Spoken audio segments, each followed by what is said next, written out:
Nobody asked why the parrot had stopped speaking 3 days ago. Until that morning. Diane had been an early intervention specialist for 13 years.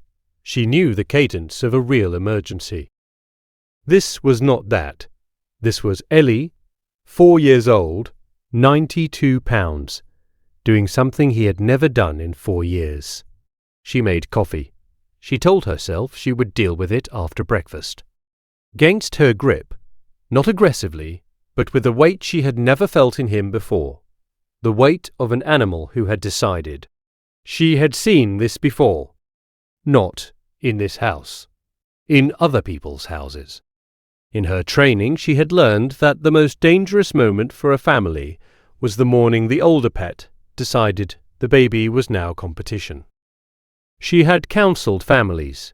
She had taken the call from the ER the night a Labrador, 8 years old, beloved, had bitten a 2-year-old. This morning, in her own kitchen, she was certain the dog was stressed by the toddler's mobility and was warning her with body language. She called Victor at work. He said the things husbands say when they do not want to upset their wives. He said, "Are you sure?" He said he has never done anything, but she could hear the shift in his voice. Ellie watched her from the corner of the kitchen. He had not looked away. If you stay for stories about what animals sense before we do, you're in the right place. Subscribe so you don't miss the next one. The decision happened in 20 minutes. Diane crated Ellie in the basement and stood with her back against the kitchen counter. She put Pace on the rug with board books, and she sat on the couch, and she did not stop shaking. She picked up her phone twice to call the rescue. She put it down twice. Then Ellie threw himself against the door 3 times before the latch plate started to splinter. She thought, that is the noise that ends a dog's life in this country. She thought, I will call them at 10. But Ellie did not stop. He was not barking. He was not whining. He was throwing himself against a door that was already starting to give. The latch broke at 8:47 a.m. Ellie did not run to her. He did not approach Pace.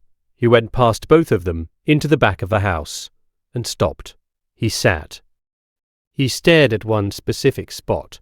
He whined once, the first sound he had made in an hour. Diane followed because she did not know what else to do. The most dangerous animal in her kitchen, the one she had been ready to surrender 40 minutes earlier, was not threatening anyone. He was pointing. The reveal came through the dog bringing a single object from another room and placing it on the floor. She did not understand yet. She would, in 43 minutes, have you ever had a moment where you missed something obvious until your dog refused to let you keep missing it? Tell us in the comments. Pace vomited at 9:03 a.m. Twice. Then his eyes rolled. Then he did not respond to his name. The ambulance was there in 11 minutes. Diane sat in the back and watched a paramedic she had trained 6 years earlier hold her son's airway open. They were at the hospital in 7 minutes. Pace was in the pediatric ICU in 22. The attending pulled her into the family room and used the phrase, severe nasal congestion. The pediatric pulmonologist from Children's Hospital sat across from her and said, oxygen saturation dropping below 89. If you had brought him in even 30 minutes later, we would be having a different conversation. She thought of him staring, not at her son, but past him. She understood all at once that it had never been aggression. Ellie had been smelling a stuffed nose in a newborn who could not yet mouth breathe for 2 hours. He had known before any machine could have told her. What she had read as a threat had been a sentence in a language she did not know how to translate. Every guardian deserves to be recognized. If stories like this matter to you, subscribe so you never miss the next one. Marianda, Pace came home 4 days later. Diane opened the back door before she set the car seat down. Ellie did not run. He walked to the carrier and lowered his head onto the edge of it. He did not move for the next hour. The vet later told her that animals can detect changes in a child's body chemistry before any human eye registers a symptom. Diane already knew. She had felt the weight of him against her hand at the gate. That night she sat on the kitchen floor next to him for a long time and said nothing, because there was nothing she could say that he did not already know. He sighed once, long, and his ribs settled against the floorboards.